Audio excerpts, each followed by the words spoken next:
Hi friends, ಎಲ್ರಿಗೂ ನಮಸ್ಕಾರ. ಫೋಟೋದ background ಆಮೇಲೆ ಸೈಜಿಗೆ ಸಂಬಂಧಪಟ್ಟಂತ ಮಾಹಿತಿಯನ್ನ ಈ ವಿಡಿಯೋಗಳಿಗೆ ಎಕ್ಸ್ಪ್ಲೇನ್ ಮಾಡಿದ್ದೀನಿ ಸ್ನೇಹಿತರೆ. ಗೌರ್ಮೆಂಟ್ ಯಾವುದಾದ್ರೂ ನೋಟಿಫಿಕೇಶನ್ ನೀವು ನೋಡ್ರಿ ಸ್ನೇಹಿತರೆ, ಫೋಟೋದ ಬ್ಯಾಕ್ಗ್ರೌಂಡ್ ವೈಟ್ ಕಲರ್ ಆಗಿರ್ಬೇಕು, ಆಮೇಲೆ ಫೋಟೋದ ಸೈಜ್ ಇಂತಿಷ್ಟೇ ಸೈಜ್ ಇರ್ಬೇಕಂತ ನೋಟಿಫಿಕೇಶನ್ ಒಳಗೆ ಮೆನ್ಷನ್ ಮಾಡಿರ್ತಾರೆ. ಅದೇ ರೀತಿ ಇನ್ನೊಂದು ನೀವು ಅಬ್ಸರ್ವ್ ಮಾಡಿರ್ಬೇಕು, ಡೈಮೆನ್ಷನ್ ಕೂಡ ಕೊಟ್ಟಿರ್ತಾರೆ. ಫೋಟೋದ ಹೈಟ್ ಇಷ್ಟೇ ಫಿಕ್ಸಲ್ದೊಳಗೆ ಇರಬೇಕು, ವಿಡ್ತ್ ಇಷ್ಟೇ ಫಿಕ್ಸಲ್ದೊಳಗಿರ್ಬೇಕಂತ ಮೆನ್ಷನ್ ಮಾಡಲಾಗಿರ್ತದೆ ಸ್ನೇಹಿತರೆ. ಉದಾಹರಣೆಗಾಗಿ ಈಗ NTPC ಎಕ್ಸಾಮ್ ಬಿಟ್ಟಾರ. ಈಗ NTPC RRBದ ನಾನ್ ಟೆಕ್ನಿಕಲ್ ಹುದ್ದೆಗಳ ನೇಮಕಾತಿಗಾಗಿ ಅಧಿಸೂಚನೆ ಹೊರಡಿಸ್ಯಾರ ಸ್ನೇಹಿತರೆ. ಈ ಅಧಿಸೂಚನೆದೊಳಗೆ ನೋಡ್ರಿ, ಫೋಟೋದ ಬ್ಯಾಕ್ಗ್ರೌಂಡ್ ವೈಟ್ ಕಲರ್ ಆಗಿರ್ಬೇಕು, ಆಮೇಲೆ ಫೋಟೋದ ಸೈಜ್ 20 ರಿಂದ 50 KB ಒಳಗಡೆ ಇರಬೇಕು. ಆಮೇಲೆ ಡೈಮೆನ್ಷನ್ ನೋಡ್ರಿ ಸ್ನೇಹಿತರೆ, ಡೈಮೆನ್ಷನ್ 240 ಫಿಕ್ಸಲ್ ವಿಡ್ತ್ ಇರಬೇಕು, 320 ಫಿಕ್ಸಲ್ ಹೈಟ್ ಇರಬೇಕು. ಈ ರೀತಿ ಫೋಟೋದ ಸ್ಪೆಸಿಫಿಕೇಶನ್ ಕೊಟ್ಟರು ಸ್ನೇಹಿತರೆ. ಆಲ್ಮೋಸ್ಟ್ ಆಲ್ ಎಲ್ಲಾ ಎಕ್ಸಾಮ್ಗಳಲ್ಲಿ ಈ ರೀತಿ ಸ್ಪೆಸಿಫಿಕೇಶನ್ ಕೊಟ್ಟಿರ್ತಾರ. ಕೆಲವೊಂದು ನೋಟಿಫಿಕೇಶನ್ ಒಳಗೆ 20 ರಿಂದ 50 KB ಬದಲಿ 20 ರಿಂದ 100 KB ಕೊಡ್ಬೋದು, ಬಟ್ ಸ್ಪೆಸಿಫಿಕೇಶನ್ ಕೊಟ್ಟಿರ್ತಾನೆ. ಆ ಸ್ಪೆಸಿಫಿಕೇಶನ್ ಪ್ರಕಾರ ನಾವು ಫೋಟೋ ಮತ್ತು ಸಿಗ್ನೇಚರ್ ಅನ್ನ ಅಪ್ಲೋಡ್ ಮಾಡಬೇಕಾಗ್ತದೆ. ಆಮೇಲೆ ಫೋಟೋದ ಬ್ಯಾಕ್ಗ್ರೌಂಡ್ ವೈಟ್ ಇರ್ಬೇಕಂತ ನೋಟಿಫಿಕೇಶನ್ ಒಳಗೆ ಮೆನ್ಷನ್ ಮಾಡಿರ್ತಾರ. ಎಲ್ಲರ ಕಡೆ ವೈಟ್ ಬ್ಯಾಕ್ಗ್ರೌಂಡ್ ಇರ್ತಕ್ಕಂಥ ಫೋಟೋ ಇರಂಗಿಲ್ಲ, ಹೌದ್ರಿ?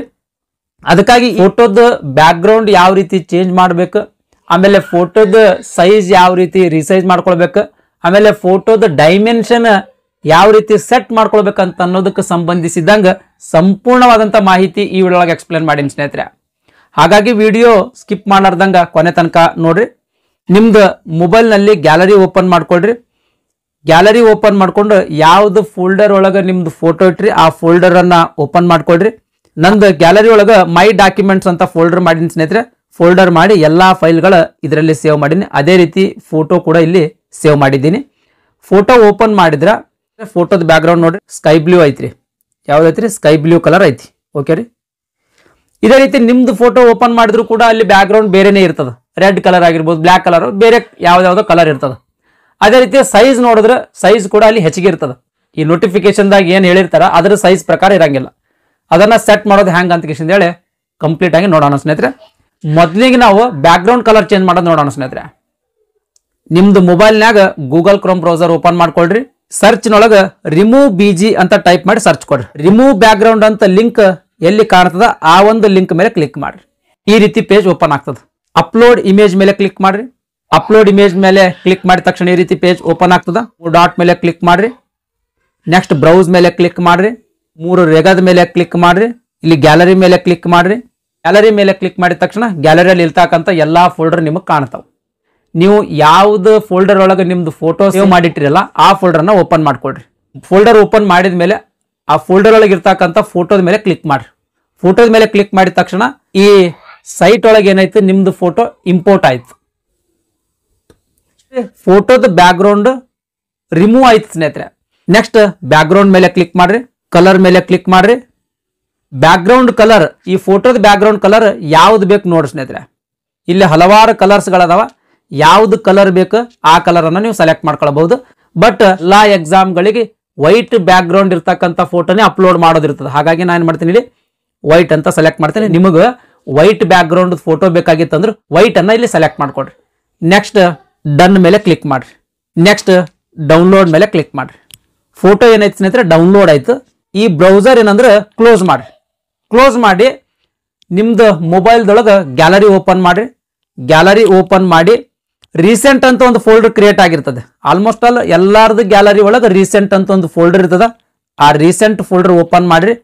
ಫಸ್ಟಿಗೆ ಇಲ್ಲಿ ಡೌನ್ಲೋಡ್ ಆಗಿರ್ತಕ್ಕಂಥ ಫೋಟೋ ನಿಮ್ದು ಕಾಣ್ತಿರ್ತದ. ಆ ಫೋಟೋ ಓಪನ್ ಮಾಡಿ ನೋಡ್ರಿ ಸ್ನೇಹಿತರೆ, ಹಿಂದಿಂದ ಬ್ಯಾಕ್ಗ್ರೌಂಡ್ ಏನಾಗೈತಿ, ವೈಟ್ ಆಗೈತಿ ನೋಡ್ರಿ. ಹಿಂದಿಂದ ಬ್ಯಾಕ್ಗ್ರೌಂಡ್ ಏನಾಗೈತಿ, ವೈಟ್ ಆಗೈತಿ. ಈ ಫೋಟೋದ ಸೈಜ್ ನೋಡೋದಾದ್ರೆ ಸ್ನೇಹಿತರೆ, ಫೋಟೋದ ಸೈಜ್ 222 KB ಅದ. 222 KB ಅದ. ಇವಾಗ ನೀವು ಯಾವುದೇ ಒಂದು ಹುದ್ದೆಗೆ ಅರ್ಜಿ ಸಲ್ಲಿಸ್ತಾ ಇದ್ರಿ, ಆ ನೋಟಿಫಿಕೇಶನ್ ಒಳಗ ಫೋಟೋದ ಸೈಜ್ 50 KB ಒಳಗಡೆ ಇರ್ಬೇಕಂತ ಮೆನ್ಷನ್ ಇತ್ತಂತ ತಿಳ್ಕೊಳ್ರಿ. ಅದೇ ರೀತಿ ಡೈಮೆನ್ಷನ್ 240 ವಿಡ್ತ್, ಇದು ವಿಡ್ ಏನಂತಂದ್ರೆ ವಿಡ್ತ್ ಇದು 240 ಫಿಕ್ಸಲ್. ಆಮೇಲೆ 320 ಹೈಟ್, ಇದು ಹೈಟ್ ಸ್ನೇಹಿತರೆ. ಹೈಟ್ ಎಷ್ಟು ಇರ್ಬೇಕು, 320 ಫಿಕ್ಸಲ್ ಇದು ಇರಬೇಕು ಅಂತ ಹೇಳಿ ಸ್ಪೆಸಿಫಿಕೇಶನ್ ದಾಗ ಕೊಟ್ರ ಅಂತ ತಿಳ್ಕೊಡ್ರಿ. ಈ ಡೈಮೆನ್ಷನ್ ಆಮೇಲೆ ಸೈಜ್ ಯಾವ ರೀತಿ ಸೆಟ್ ಮಾಡ್ಕೊಳ್ಬೇಕಂತ ನೋಡೋಣ ಸ್ನೇಹಿತರೆ. ಓಕೆ ರೀ, ಸೇಮ್ ಸ್ನೇಹಿತರೆ ನಿಮ್ದು ಮೊಬೈಲ್ ನಲ್ಲಿ ಗೂಗಲ್ ಕ್ರೋಮ್ ಬ್ರೌಸರ್ ಓಪನ್ ಮಾಡ್ಕೊಳ್ರಿ. ಇನ್ನೊಂದು ಹೊಸ ಟ್ಯಾಬ್ ಇಲ್ಲಿ ಓಪನ್ ಮಾಡ್ಕೊಳ್ರಿ. ಇಲ್ಲಿ ಸರ್ಚ್ ಎಂಜಿನ್ ದೊಳಗ imresizer.com ಈ ರೀತಿ ಟೈಪ್ ಮಾಡಿ ಸರ್ಚ್ ಕೊಡ್ರಿ. ಸರ್ imresizer ಅಂತ ಕಾಣ್ತಿರ್ತದೆ, ಅದ್ರ ಮೇಲೆ ಕ್ಲಿಕ್ ಮಾಡ್ರಿ. ಈ ರೀತಿ ಪೇಜ್ ಓಪನ್ ಆಗ್ತದ. ಸೆಲೆಕ್ಟ್ ಫೈಲ್ಸ್ ಮೇಲೆ ಕ್ಲಿಕ್ ಮಾಡ್ರಿ. ರೀಸೆಂಟ್ ಒಳಗ ಫಸ್ಟ್ ಗೆ ಇಮೇಜ್ ಕಾಣ್ತಿರ್ತದೆ ಸ್ನೇಹಿತರೆ, ಆ ಇಮೇಜ್ ಮೇಲೆ ಕ್ಲಿಕ್ ಮಾಡ್ರಿ. ಇಮೇಜ್ ಏನೈತೆ ಸ್ನೇಹಿತರೆ ಈ imresizer.com ದೊಳಗೆ ಇಂಪೋರ್ಟ್ ಆಯ್ತು. ಇಮೇಜ್ ರಿಸಲ್ಯೂಷನ್ ದೊಳಗ ವಿಡ್ತ್ ಹೈಟ್ ಇಲ್ಲಿ ತುಂಬಬೇಕು ಸ್ನೇಹಿತರೆ. ನಿಮ್ದು ನೋಟಿಫಿಕೇಶನ್ ದೊಳಗ ವಿಡ್ತ್ ಎಷ್ಟು ಕೊಟ್ಟಾನ ಫಿಕ್ಸಲ್, ಆಮೇಲೆ ಹೈಟ್ ಎಷ್ಟು ಫಿಕ್ಸಲ್ ಕೊಟ್ಟಾನ ನೋಡ್ರಿ ಸ್ನೇಹಿತರೆ.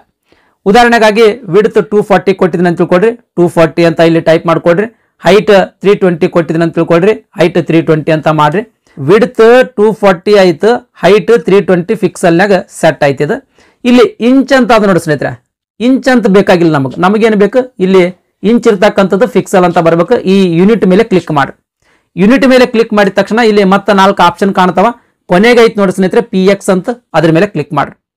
PX ಅಂತಂದ್ರೆ ಪಿಕ್ಸಲ್ ಸ್ನೇಹಿತರೆ. ಪಿಕ್ಸಲ್ಗೆ ಏನಾಯ್ತಂದ್ರೆ ಈಗ ಸೆಟ್ ಆಯ್ತದ. ನೆಕ್ಸ್ಟ್ ಇಲ್ಲಿ ಫಾರ್ಮೆಟ್ ಒಳಗೆ JPG ಇರ್ಬೇಕು ಸ್ನೇಹಿತರೆ. ಆ ಫಾರ್ಮೆಟ್ ಮೇಲೆ ಕ್ಲಿಕ್ ಮಾಡಿದ್ರೆ JPG, JPEG, PNG, PDF ಈ ರೀತಿ ಬರ್ತಾವ. ಜಸ್ಟ್ ನೀವೇನ್ ಮಾಡ್ರಿ JPG ಅಂತಾನೆ ಸೆಲೆಕ್ಟ್ ಮಾಡ್ಕೊಡ್ರಿ. ನೆಕ್ಸ್ಟ್ ಕೆಳಗಡೆ ಬಂದ್ರೆ ಮ್ಯಾಕ್ಸಿಮಮ್ ಫೈಲ್ ಸೈಜ್ ಅಂತ ಕೇಳ್ತಾರೆ. ಅಂದ್ರೆ ಈ ಫೋಟೋದ ಸೈಜ್ ಎಷ್ಟು ಬೇಕಂತ ಕೇಳಿರ್ತಕ್ಕಂಥದ್ದು. ನಮಗೆ 50 KB ಬೇಕಾಗಿತ್ತು ಅಂತ ತಿಳ್ಕೊಡ್ರಿ ಸ್ನೇಹಿತರೆ.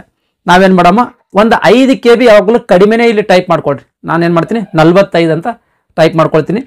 ಅಲ್ಲಿ ಪಕ್ಕದಾಗನು ಅಬ್ಸರ್ವ್ ಮಾಡ್ಬೇಕ್ರಿ, ಯೂನಿಟ್ ಒಳಗೆ KB ಅದು ಏನಾದು ಅಂತ. ಈ KB ಮೇಲೆ ಕ್ಲಿಕ್ ಮಾಡಿದ್ರೆ MB ಬೈಟ್ಸ್ ಅಂತ ಮತ್ತೆ ಇನ್ನೂ 2 ಆಪ್ಷನ್ ಅದಾವ. ಅಲ್ಲಿ MB ಅಂತ ಸೆಲೆಕ್ಟ್ ಆಗಿರಬಾರ್ದು, ಬೈಟ್ ಅಂತ ಸೆಲೆಕ್ಟ್ ಆಗಿರಬಾರ್ದು, KB ಅಂತ ಸೆಲೆಕ್ಟ್ ಆಗಿರ್ಬೇಕು. ಓಕೆ ರೀ. ಇನ್ ಕೇಸ್ ರಿಸಲ್ಯೂಷನ್ ಕೊಟ್ಟಿದ್ರೆ ಅಂತ ತಿಳ್ಕೊಡ್ರಿ, DPI ಅಂತ ಇನ್ನೊಂದು ಕೊಡ್ತಾನೆ, DPI ಅಂತ ಡಾಟ್ ಪರ್ ಇಂಚ್ ಅಂತ ಬರ್ತದ. ಅಲ್ಲಿ 100 DPI ದಾಗಿರ್ಬೇಕು, 200 DPI ದಾಗಿರ್ಬೇಕು ಅಂತ ಏನಾದ್ರು DPI ಕೊಟ್ಟನಂದ್ರೆ ಅಲ್ಲಿ ಇಲ್ಲಿ DPI ಕೂಡ ನೀವು ಸೆಟ್ ಮಾಡ್ಕೊಳ್ಬಹುದು ಸ್ನೇಹಿತರೆ. ಇದೆಲ್ಲಾನು ಸೆಟ್ ಮಾಡ್ಕೊಂಡ್ಮೇಲೆ ನೆಕ್ಸ್ಟ್ ಡೌನ್ಲೋಡ್ ಮೇಲೆ ಕ್ಲಿಕ್ ಮಾಡಿ ಸ್ನೇಹಿತರೆ. ನೆಕ್ಸ್ಟ್ ಡೌನ್ಲೋಡ್ ಮೇಲೆ ಕ್ಲಿಕ್ ಮಾಡಿದ ತಕ್ಷಣ ಫೈಲ್ ಡೌನ್ಲೋಡ್ ಆಯ್ತು ಸ್ನೇಹಿತರೆ. ಇವಾಗ ಈ ಬ್ರೌಸರ್ ಕ್ಲೋಸ್ ಮಾಡ್ರಿ, ಗ್ಯಾಲರಿ ಓಪನ್ ಮಾಡ್ಕೊಡ್ರಿ ಸ್ನೇಹಿತರೆ. ಗ್ಯಾಲರಿ ಓಪನ್ ಮಾಡ್ಕೊಂಡ್ಮೇಲೆ ರೀಸೆಂಟ್ ಅಂತ ಫೋಲ್ಡರ್ ಕಾಣ್ತಿರ್ತದ, ರೀಸೆಂಟ್ ಮೇಲೆ ಕ್ಲಿಕ್ ಮಾಡ್ರಿ. ಇಲ್ಲಿ ರೀಸೆಂಟ್ ಒಳಗೆ ನೋಡ್ರಿ ಸ್ನೇಹಿತರೆ 2 ಫೋಟೋ ಕಾಣ್ತಿರ್ತಾವ. ಒಂದು ಹಳೆ ಫೋಟೋ, ಒಂದು ಈಗೇನಂದ್ರೆ ಸೈಜ್ ಸೆಟ್ ಮಾಡಿರ್ತಕ್ಕಂಥ ಫೋಟೋ. ರೀಸೆಂಟ್ ಒಳಗೆ ಫಸ್ಟ್ ಫೋಟೋದ ಮೇಲೆ ಕ್ಲಿಕ್ ಮಾಡ್ರಿ. ನೋಡ್ರಿ ಸ್ನೇಹಿತರೆ ಇದ್ರದ್ದು ಡೈಮೆನ್ಷನ್ ಏನಲ್ಲ ಸ್ನೇಹಿತರೆ, ಈ ಡೈಮೆನ್ಷನ್ 240 × 320 ಫಿಕ್ಸಲ್ದಾಗ ಸೆಟ್ ಆಗಿರ್ತದ. ಆಮೇಲೆ 50 KB ಒಳಗಡೆ ಇರ್ತದ.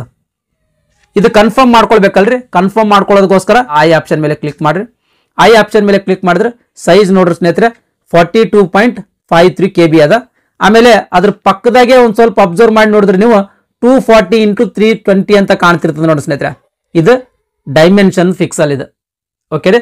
ಫೋಟೋ ಏನದ 240 ವಿಡ್ತ್ 320 ಫಿಕ್ಸಲ್ದಾಗ ಸೆಟ್ ಆಗ್ಯದ. ಸೈಜ್ ಏನದ 2.53 KB ಅದ. ಅಂದ್ರೆ 50 KB ಒಳಗಡೆನೆ ಅದ. ಇವಾಗ ಏನಾಯ್ತು, ನಮ್ದು ಫೋಟೋ ಪರ್ಫೆಕ್ಟ್ ಆಗಿ ಆ ಅಪ್ಲಿಕೇಶನ್ಗೆ ಅಪ್ಲೋಡ್ ಮಾಡಕ್ ರೆಡಿ ಆಯ್ತು. ಇದಿಷ್ಟು ಈ ಫೋಟೋ ಮತ್ತು ಸಿಗ್ನೇಚರ್ದ ಬ್ಯಾಕ್ ಗ್ರೌಂಡ್ ಕಲರ್, ಆಮೇಲೆ ಡೈಮೆನ್ಷನ್, ಆಮೇಲೆ ಫೈಲ್ ಸೈಜ್ ಬಗ್ಗೆ ಸಂಪೂರ್ಣವಾದಂತ ಮಾಹಿತಿ ಆಗಿತ್ತು. ಈ ವಿಡಿಯೋ ನಿಮಗೆ ಇಷ್ಟ ಆಗಿತ್ತು ಅಂದ್ರೆ ಲೈಕ್ ಬಟನ್ ಮೇಲೆ ಕ್ಲಿಕ್ ಮಾಡ್ರಿ.